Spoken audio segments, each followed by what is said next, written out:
Hey everybody, back in the gym, back in the car. It's pretty dark because this is the last time I went to the gym was actually my last video, which you can see how many days ago that was. Not going to get ripped, not going to get huge. Only go to the gym that many times. But do have an excuse. We did have a really busy week last week. Not just really busy, but a lot of events came at one time. We had 1,400 cards that sold, which means like usually divided in half the amount of orders because a lot of people buy multiple cards. So you could say it was like 700 to 800 orders. So that was a big week of shipping. But on top of that, it was the last week that our daughter wasn't in school. So we already have care for our almost 1-year-old, but our 4-year-old, goes to school, doesn't have child care.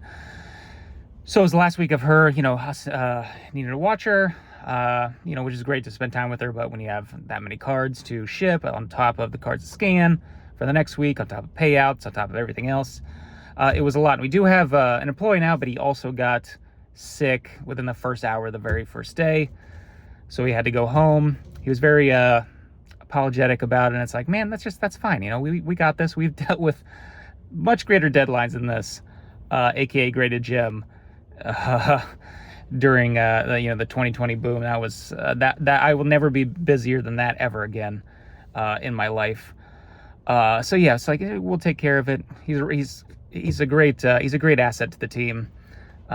He really is. We're really glad to have him. But he was really like, he felt bad. It's like, don't feel bad. We got this. I've heard some. There's just a lot of employees out there just aren't treated well, but that's for a different video anyway. But yeah, had that, got those out. Now this week it's gonna be a lot. That's why I get to go to the gym, because we only had like 500, 600 cards sold this week instead of 1,400. On top of that, our daughter went back to school, so she's in school for a while, and frees up the time to do that. So it's a lot easier pace. But yeah, had like 600 cards that week, had about 700-ish or something listed for this week. It looks like we might have 850 coming up this Sunday. And then we have a few heavy packages that have already come in. So it's looks like it's building back up to over 1,000, which is great. Our buy it nows have been spectacular. Thank you to everybody who has tried that part of the service. Instead of just auctions. Auctions is still the bulk of it, but buy it now, it's been growing fast. As we can tell by our average sales price. Our average cards sold last year, we sold like 62,000 items last year. And the average selling price, I think it was like $76 or $79, something like that, something in the 70s was the average selling price. Right now, our first month back into selling on consignment, our average selling price is like $180 something dollars. I mean, it's way over. I mean, it's more than doubled the amount of average selling price of our item, which, if you do simple math, if we sell the same amount as we did last year, no growth in terms of the amount of items, that's still more than double the amount of revenue that we'll get, which is great, which is spectacular. So thank everybody who's sending their high-end items in, which of course that's the reason why something like that happens. And yeah, it's been going really well, that and the auctions. But anyway, yeah, going through that. What else? Oh, Chicago's coming up in a couple months. We actually booked our hotel. Me and Lauren and the kids and my mother-in-law will be going there. Have 2 rooms, and we're going to be doing some kind of, not going to be getting a table, because that's just, I don't want to sit at a table. I want to like meet people and go different places, different booths, and talk to different vendors, and possibly, do a lot of, bring back consignment from there.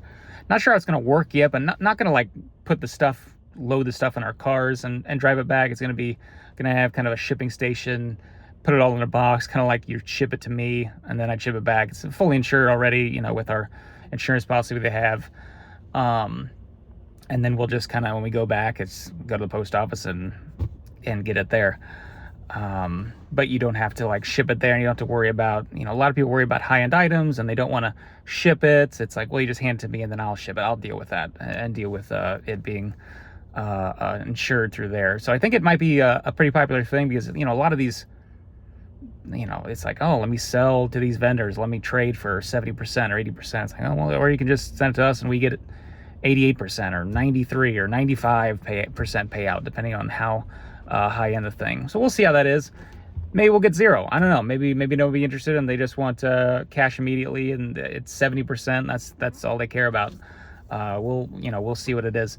But also the reason why I didn't really want a table and just kind of go around is that, our biggest clients, our biggest customers, our biggest consigners, I don't really know what, C word you want to call them, customer clients or consigners, are sellers themselves, right? I mean, we used to put a business card. It's like, hey, you can sign with us, blah, blah, blah, in a business card at each of the buyers, right? Each of the packages. And we got maybe a couple, but we would send thousands of those cards to people. And it was barely amount of people who want to sell it. Our biggest customers are people who are just sellers who realize the value of them not having to do the work and sell. It's rarely like the buyers who actually want to use a service to sell, because they don't really think about selling. They're just thinking about buying, and they're kind of the end consumer. They don't really think that far ahead.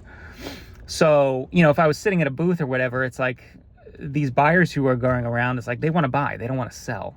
Maybe some of them do, obviously, and some want to trade, and some have stuff that they want to, but probably the biggest potential customers, the biggest potential future consignment people who want to use us are going to be like vendors, people who have tables and slabs of stuff and already grade and know the process of selling and know what the fees are and know kind of like what the value proposition. It feels like I'm in a Silicon Valley trying to do a pitch here, but I think those are probably the biggest potential people who would actually use a service, because they already know.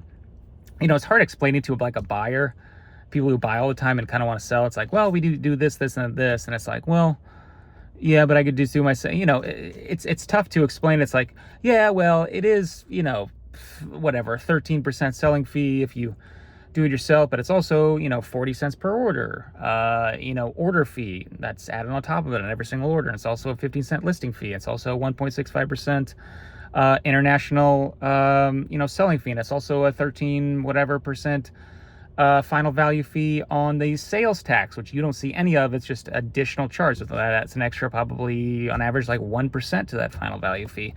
You also have to deal with, returns and stuff that's an actual percentage of, it might be a small percentage over a certain amount of orders, but it's something you have to tally into it. There's also all the shipping supplies that you have to buy to ship stuff. There's, you guys all know this, if you're watching this, but it's just, it's hard to explain that to the end buyers who will eventually might have to sell, because they don't really think about that. Whereas the people who sell all the time know all this and know kind of the value of being able to do that all for you.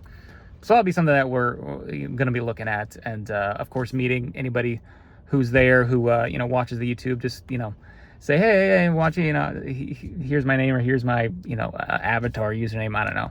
It's tough sometimes with these things. Somebody says, oh yeah, and you don't really introduce, and I'm not really sure what to do. It's like, hey, it's tough when somebody sometimes knows you and you don't know them, but it'll still be good. It's still a good experience. And I think there's a lot of people there who are going to Chicago who, I talk to, and on Instagram or YouTube or in Discords, or and it'll be good to see them again there as well. So there's that. What else is on the horizon as well? I'm not sure. I think I'm just gonna go work out. Yeah, that's all I have for today. Thanks again.